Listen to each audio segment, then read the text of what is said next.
மாயா Sandhya serial April 26 இன்றைக்கான எபிசோடுக்கான review தாங்க இந்த வீடியோவில் நம்ம இன்றைக்கி பார்க்க போகிறோம். எபிசோடை ஸ்டார்ட் பண்ணுறதுக்கு முன்னாடி இந்த வீடியோவை மறக்காமல் லைக் பண்ணிக்கோங்க.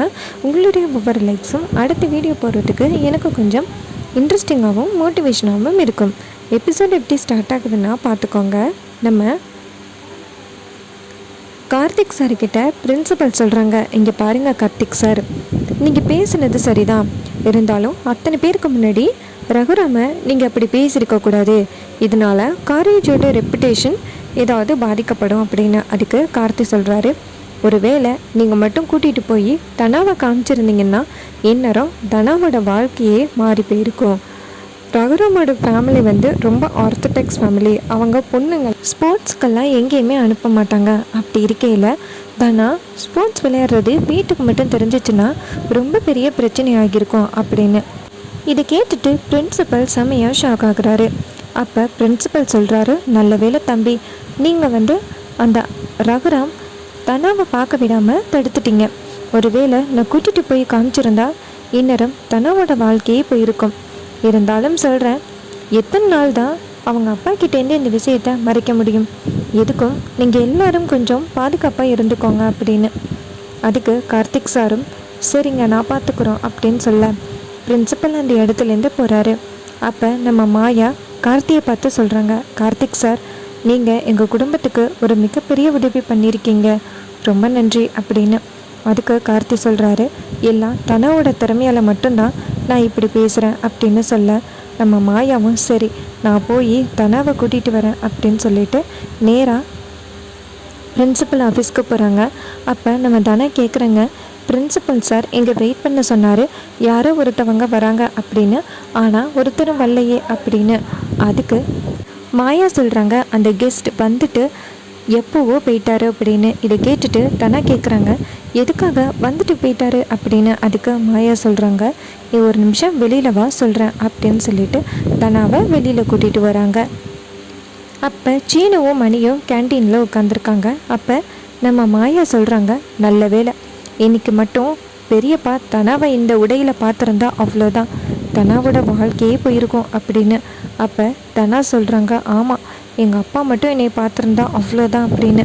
அப்போ நம்ம மாயா சொல்கிறாங்க, இன்றைக்கி நீ தப்பிச்சதுக்கு ஒரே ஒரு ஆள் தான் காரணம், கார்த்திக் சார் மட்டும் வரலைன்னா அவ்வளோதான் அப்படின்னு. அதுக்கு தனா கேட்குறாங்க, என்ன நடந்துச்சு அப்படின்னு. அப்போ மாயா சொல்கிறாங்க, கரெக்டாக கார்த்திக் சார் ரகுராம் வரப்போ பார்த்துட்டாரு, பார்த்ததோட எப்படியோ தடுத்து அவரை அனுப்பிட்டாங்க. ஆனால் கண்டிப்பாக பெரியப்பா கார்த்தி மேலே ரொம்ப கோவத்தில் இருப்பார் அப்படின்னு. இதை கேட்டுட்டு தனாவும் ரொம்ப அதிர்ச்சி ஆகுறாங்க. அப்போ மணி சொல்கிறாரு, உங்கள் கூட சேர்ந்து நான் மாட்டினேன்னா என்னையும் என் சகல ஒரு வழி பண்ணியிருப்பார் அப்படின்னு. அப்போ கார்த்தி அந்த இடத்துக்கு வராரு. கார்த்தியை பார்த்ததோட நம்ம மாயா சொல்கிறாங்க, கார்த்திக் சார் ரொம்ப நன்றி, இப்போயாவது புரியுதா, தனாவுக்கு இன்னும் கான்சன்ட்ரேஷன் விலகலை அப்படின்னு. அப்போ கார்த்தி சொல்கிறாரு, ஆமாம் நானும் கவனித்தேன், தனா ரொம்ப சூப்பராக விளையாடுறா, அவளை மாதிரி யாருமே விளையாட முடியாது அப்படின்னு. இதை கேட்டுட்டு தனா சிரிக்கிறாங்க. அப்போ கார்த்தி சொல்கிறாரு, இங்கே பாரு தனா, உன் கான்சன்ட்ரேஷன் இன்னும் விலகலைன்னு நான் நம்பிக்கையில் உனக்கு மறுபடியும் நான் கோச் கொடுக்குறேன் அப்படின்னு. இதை கேட்டுட்டு தனா ரொம்ப சந்தோஷப்படுறாங்க. அப்போ கார்த்தி சொல்கிறாரு, தனா இதே மாதிரி நீ கான்சன்ட்ரேஷனோடு இருந்தீன்னா கண்டிப்பாக நீ போட்டியில் ஜெயிப்பா அப்படின்னு. அப்போ தனா யோசிக்கிறாங்க, சார் உங்களையும் அடையணும், அதுதான் என்னுடைய ஆசையே அப்படின்னு தனா மனசுக்குள்ளே நினைக்கிறாங்க. அதுக்கப்புறம் கார்த்தி சொல்கிறாரு, தனா நாளையிலேருந்து கரெக்டாக கோச்சிங்க்கு வந்துடு அப்படின்னு. தனாவும் சரிங்க சார் அப்படின்னு சொல்லிட்டு கார்த்திக் அந்த இடத்துலேருந்து போகிறாரு. அதுக்கப்புறமா ரகுராமையும் ஜானகியையும் காமிக்கிறாங்க. ரகுராம் ஜானகிட்ட சொல்கிறாரு, அந்த கோச்சுக்கு என்னை பற்றி என்ன தெரியும், எவ்வளோ தைரியம் இருந்தால் அவன் இப்படி என்னை பேசுவான் அப்படின்னு. அதுக்கு ஜானகி சொல்கிறாங்க, என்னங்க உங்கள் குணத்தை பற்றி அவருக்கு தெரியாது போல், அதுதான் இப்படி பேசிட்டாரு, மற்றபடி உங்களை திட்டணும்னு நினச்செல்லாம் பேசலை, அவருக்கு உங்களை பற்றி எதுவுமே தெரியலைங்க, அதாங்க இப்படி பேசிட்டாரு அப்படின்னு. ஆனால் ரகுராம் சொல்கிறாரு, இல்லை அவன் ஏதோ ஒரு உள்நோக்கத்தோடு தான் என்னை பேசின மாதிரி இருந்துச்சு, அவனை பார்க்கையிலே எனக்கு செம்ம கோவம் வருது, நம்ம பிள்ளைங்க அங்கே படிக்கிறாங்க அப்படிங்கிற ஒரே காரணத்தினால தான் நான் அவனை எதுவுமே பேசாமல் வந்துட்டேன், இல்லைன்னா அவன் இந்நேரம் என்கிட்ட சிக்கியிருப்பான் அப்படின்னு. அதுக்கு ஜானகி சொல்கிறாங்க, ஆமாங்க நீங்கள் எங்கே கோவப்பட போகிறீங்களோன்னு பார்த்தேன், நம்ம பிள்ளைங்க வேற அங்கே படிக்கிறாங்க, ஏதாவது பிரச்சனை ஆகிட்டுன்னா என்ன பண்ணுறது அப்படின்னு. அதுக்கு ரகுராம் சொல்கிறாரு, நம்ம பிள்ளைங்க எங்கே படிக்கிறாங்கன்னு தெரிஞ்சும் நான் எப்படி அவங்கள டிஸ்டர்ப் பண்ணுவேன் அப்படின்னு சொல்ல ஜானகியும் சரிங்க, ஆனால் கார்த்திக் சார் அந்த அளவுக்கு பேச மாட்டார், ஏதோ தப்பு நடந்திருக்குங்க அப்படின்னு சொல்ல ரகுராம் சொல்கிறாரு, அவனுக்கு என்னை பற்றி என்ன தெரியும் அப்படின்னு அவன் இப்படி பேசுகிறான் அப்படின்னு ரகுராம் ரொம்பவே கோவப்படுறாரு. இன்னொரு பக்கம் நம்ம மாயா தனம் எல்லாருமே சேர்ந்து வீட்டுக்கு வராங்க. வீட்டில் நம்ம சீனு மாயா சொன்னதை நினச்சிக்கிட்டு இருக்காரு. என்னென்னா ஜானகிட்ட சொன்னாங்கல்ல மாயா, சீனுவை பற்றி ஒரு சின்ன விஷயம் வந்தாலும் என் மனசில் பதிவாயிரும் அப்படின்னு, அதை நம்ம சீனு நினச்சிக்கிட்டு இருக்காரு. அப்போ நம்ம சீனு அந்த டைரியை தேடுறாரு. பார்த்தா அந்த டைரியை காணும். அப்போ சீனு யோசிக்கிறாரு, என்ன அந்த டைரியை காணும், யாருக்கிட்ட இருக்கும் அப்படின்ட்டு நேராக மாயா ரூமுக்கு வந்துட்டு எங்கே பார்த்தாலும் தேடுறாரு.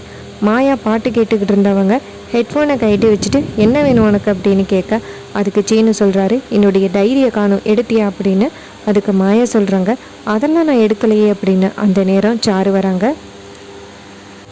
சாரு கேட்குறாங்க, இங்கே என்ன நடக்குது அப்படின்னு. அதுக்கு மாயா சொல்கிறாங்க, ஏதோ காணுமா, இவன் என்கிட்ட கேட்குறான் அப்படின்னு. அப்போ சீனு சொல்கிறாரு, மாயா என்னுடைய டைரியை வச்சுக்கிட்டு கொடுக்க மாட்டேங்கிறா அப்படின்னு. அதுக்கு சாரு சொல்கிறாங்க, கொஞ்சம் கூட உனக்கு டீசெண்டே இல்லையா, சீனுவோட டைரியை எடுத்து வச்சிருக்கிற மரியாதையாக கொடு அப்படின்னு. அப்போ சீனு சொல்கிறாரு, ஆமாம் கொடு அப்படின்னு. அப்போ மாயா சொல்கிறாங்க, என்கிட்ட ஒரு டைரியும் இல்லை அப்படின்னு. அப்போ சீனு சொல்கிறாரு, சரிப்போ அப்படின்னு சொல்லிட்டு அந்த இடத்துலேருந்து போகிறாரு. அப்போ சாரு சொல்கிறாங்க, இப்போ டைரியை கொடுக்க போறியா இல்லையா அப்படின்னு. அப்போ மாயா சொல்கிறாங்க, அதான் அவனே வேணான்னு சொல்லிட்டு போயிட்டான்னு, உனக்கு என்னப்ப அப்படின்னு சொன்னதோட சாரு இரிட்டேட் ஆகி அந்த இடத்துலேருந்து போகிறாங்க. லேட்டாக மாயா குளிக்க போன நேரம் பார்த்து சாரு மாயாவோட ரூமில் டைரியை தேடி பார்க்குறாங்க. எங்கேயுமே டைரி இல்லை. அப்போ மாயாவோட சூட்கேஸ் பெட்டியை எடுத்து ஓப்பன் பண்ணும் பொழுது அதில் பாஸ்போர்ட் இருக்குது. பாஸ்போர்ட்டை பார்த்ததோட சாரு புது திட்டத்தை போடுறாங்க. அதுக்கப்புறமா சாரு யோசிக்கிறாங்க, நீ செமையாக மாட்டினடி அப்படின்னு. அதுக்கப்புறம் நம்ம மாயாவை காமிக்கிறாங்க. மாயா காலேஜில் இருக்காங்க. அப்போ போலீஸ் மாயா கிட்ட உன்னை அரெஸ்ட் பண்ணுறோம் அப்படின்னு சொல்ல மாயா அதிர்ச்சியாகி, எதுக்கு என்னை அரெஸ்ட் பண்ணுறீங்க அப்படின்னு கேட்க, அதுக்கு போலீஸ் சொல்கிறாங்க, அதெல்லாம் சொல்ல முடியாது, ஸ்டேஷனுக்கு வா அப்படின்னு சொல்ல மாயா கேட்குறாங்க, நான் என்ன தப்பு பண்ணேன்னு என்னை அரெஸ்ட் பண்ணுறீங்க அப்படின்னு. அப்போ அந்த இடத்துக்கு சீனு கேட்குறாரு, சார் என்ன சார் நடந்துச்சு, எதுக்கு மாயாவை அரெஸ்ட் பண்ணுறீங்க அப்படின்னு. அதுக்கு போலீஸ் சொல்கிறாங்க, அதெல்லாம் சொல்ல முடியாது, இந்த பொண்ணு இப்போ வந்தே ஆகணும் அப்படின்னு சொல்லி மாயாவை ஜீப்பில் ஏற்றுறாங்க. இதை பார்த்துட்டு நம்ம தனா ரொம்பவே அதிர்ச்சி ஆகுறாங்க. இன்னொரு பக்கம் மாயா ஜீப்புக்குள்ளே ஏறுறாங்க. அதோட சீனை செட் பண்ணி நம்ம மாயா சாரி கட்டிக்கிட்டு நிற்கிற மாதிரியும் நம்ம சீனும் மாயாவை சைட் அடிக்கிற மாதிரியும் காமிக்கிறாங்க. அதோட இன்னைக்கான எபிசோடை வேறு லெவலில் முடிச்சிருக்காங்க.